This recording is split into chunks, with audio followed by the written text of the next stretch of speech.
I'm Ross, a curious parent. And I'm John, an education expert. This is From the Sidelines. Bite-sized study tips to help you help them through.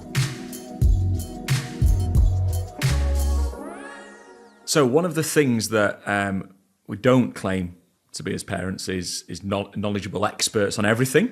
But I think one of the things that we do know is there's a lot of noise around there. That's lots of information, lots of resources, let's say, things coming from schools and colleges as to how we can help our children to succeed.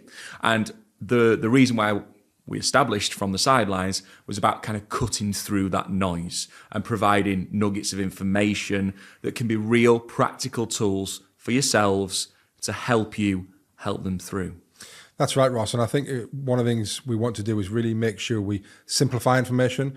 We, like Ross said, cut through the noise, and we give it in bite-sized chunks, whether it's in our infographics that we have on our social media feeds that you can download, save in your camera roll, go back to, share with your child so they can see it. Whether it's now 1-minute study hack videos, which are short, succinct, to the point, little tutorials really and how-to videos and explainers giving you the information in a really succinct fashion, or whether it's one of these podcasts where we get into a little bit more detail, get under the skin, and maybe Ross asks the questions that you parents want to ask because we're both parents ourselves. So yeah, whatever it is, hopefully the way we're giving this information that you can digest it easily, and as Ross says, cut through the noise and get to the get-go. Let's do it then. On that note, let's get to the get-go. Let's do it. Habit stacking. Yes. So we all have habits. I'm not sure I know what stacking of my habit means, but can you tell us more? Yeah, so what's really interesting is that we all have habits, like you say. Even if we don't think we do things at a certain time every day, whether it's cleaning our teeth, whether it's getting changed, whether it's eating, whether it's going to work. We have things that we do regularly. And we all, from time to time, would like to have a new habit or develop a new habit. Now, that might be, for instance, a New Year's resolution. And how many times are they broken by, January 1st, 2nd, or 3rd? Because actually, we know it's not about us being weak. We know that establishing new habits is very, very difficult. Okay? And we know that as adults. So the same is going to be for our children as well. And what habit stacking is, it's a technique that allows you to identify a new habit that you might want. So it might be that your child, or you want your child to do some self-quizzing every day, or some reading, or to clean their bedroom, or to make their bed, or even open their curtains. The things that we're kind of going, yeah, I wish my fundamentals. I wish my kids would do that as well.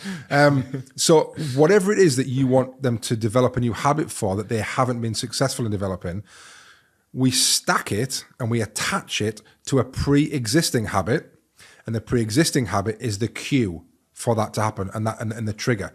So we're hopefully making it a lot easier because there's a cue, as in you now need to do this. Whereas if there's no cue, those habits are here today and gone tomorrow. So that ultimately is what it is. So what does this have to do with learning?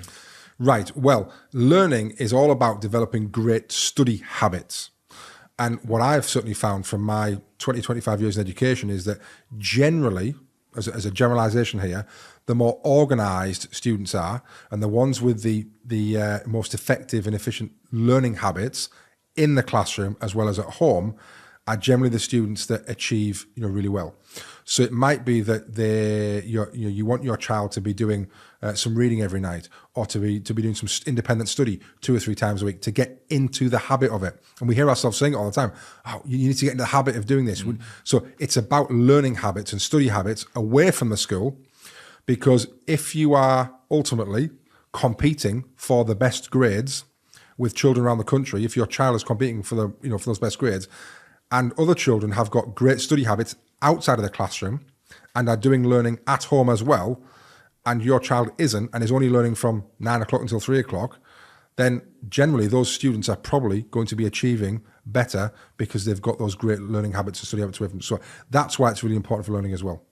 So could you give us an example of how this works, how parents and carers can get involved in doing this?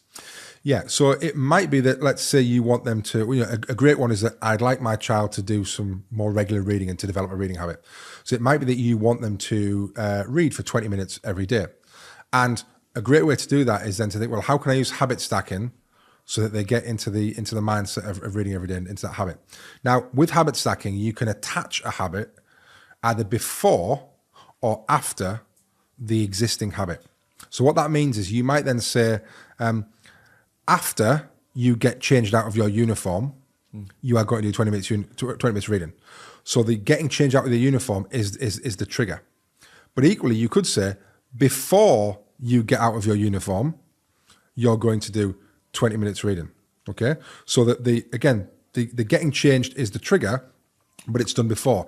Now, as a parent, you might think that doing it before might be more effective because they then can't say, oh, I'm doing something else now. Well, actually, you're holding back almost that trigger and that reward of getting changed to do the reading.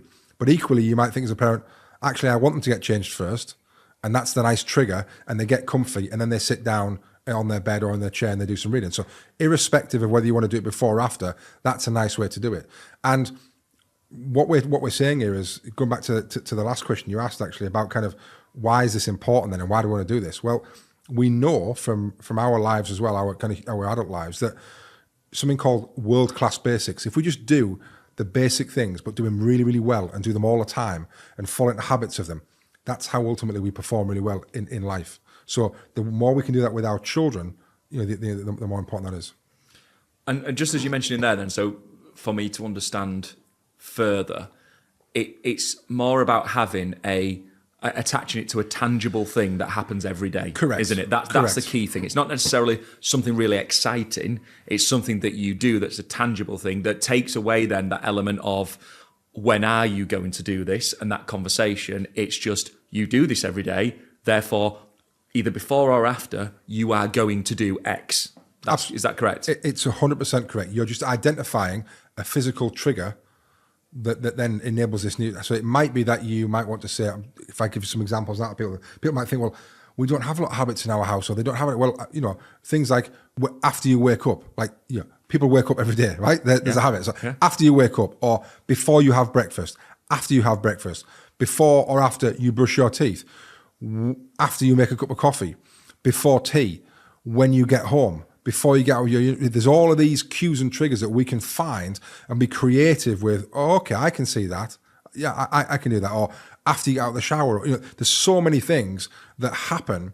And if we attach the new habit that we've identified, maybe between you both, that you've decided that you're going to sit down and we're going to say, right, what do we think between us, so if you and my son, what do we think, Ross, would be really useful as a habit that we would develop over the next 6 to 12 months that would help you with your school? Well, I want to do some more reading. Great. But I find it difficult and I never find the chance to do it all the time. I do it. Okay, so let's attach it to X, Y, Z, whatever it is. And then if that's before I go to bed or after I get changed, then you just need to make sure as the parent, you are looking out for that trigger and making sure that you're the one monitoring whether or not that happens. So if it's before I get changed, so when your child, you might be at home, you might not be at home, but actually, are you checking that? And are you checking that they've done that? And looking out for the trigger and then helping them keep that nice, strong study habit. And it's got to help the adult as well, hasn't it? In terms of, that you've got that specific time of a day, and at that specific time of a day that essentially your child will be reading or will be doing something of that description. So I think it helps everybody. And then aside from that, so obviously part of what we're looking to do is very much geared towards helping adults to help young people and children in terms of their progression. But how do some of these tips and tricks help the adult in their adult lives as well? It's exactly the same, Ross. And as we've said right at the start, this is about developing habits, whether it's a study habit, a learning habit, or whether it's just a general habit that you want to develop. This isn't a technique for how children learn study habits. It's a technique for how human beings create strong habits. So that's a great way for us to do it as adults as well. I'm using it in my own life at the moment, actually. So I want to do more reading. So I'm attaching a study habit to, after I have my tea, I am going to sit down and do 30 minutes, 40 minutes of reading. And that's really helping me because I constantly had that, I like to read, I would want to read more. I don't really think I've got the time. Now I've got that trigger and that cue, it's happening.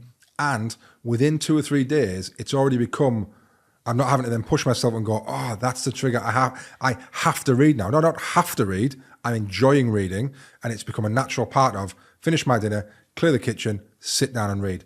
And it just becomes automatic. And when you get it to be an automated part, that becomes a real strong habit. You might then at some point attach a new habit to that new habit, because that's then, so after I finish reading, because that's a really strong habit now, I'm going to attach something new. And we can almost then multi-stack these new habits together. And it's just a really easy way. So hopefully people can find, whether it's adults, whether it's parents, whether it's carers, whether it's children, we can all find uses for that in our lives. And it just makes us nice and organised and feel, I suppose, in control of the things that we want to achieve as human beings. And built around that phrase that we'll all have heard, that consistency is key kind of phrase as well. And that creates consistency, doesn't it, in daily lives. So, brilliant. Another great nugget. Another great piece of information, John, definitely. Yeah, that consistency, world-class basics, doing those little things, but doing them just consistently well all the time. That is what produces great results. Not a flash in the pan every now and again, or doing something 1 week before an exam. It's what we do all the time that really defines us as human beings. And as we always say at this point, we want to hear from you. We want to maybe see some of the habit stackings in action as such. Would be great. Just so that we can share this amongst all of the parents and carers and champions of young people, so that they can see more of this in action and understand perhaps how that could be incorporated further with their child as they run through. Yeah, we'd love to know what your new habits that you're working with your children on, and what you're stacking them to, and whether it's before or after, and also whether or not it's worked before or it's better after. And again, that might be nice to share with our community as well in terms of how that's working. So please feel free to drop us a line, tag us on social media, however you kind of reach out to us to tell us what you're currently developing and the new habits or even in your own adult life as well, if it's helped you as well. So that'd be great to hear. So thanks for joining us as always, and we look forward to seeing you again soon.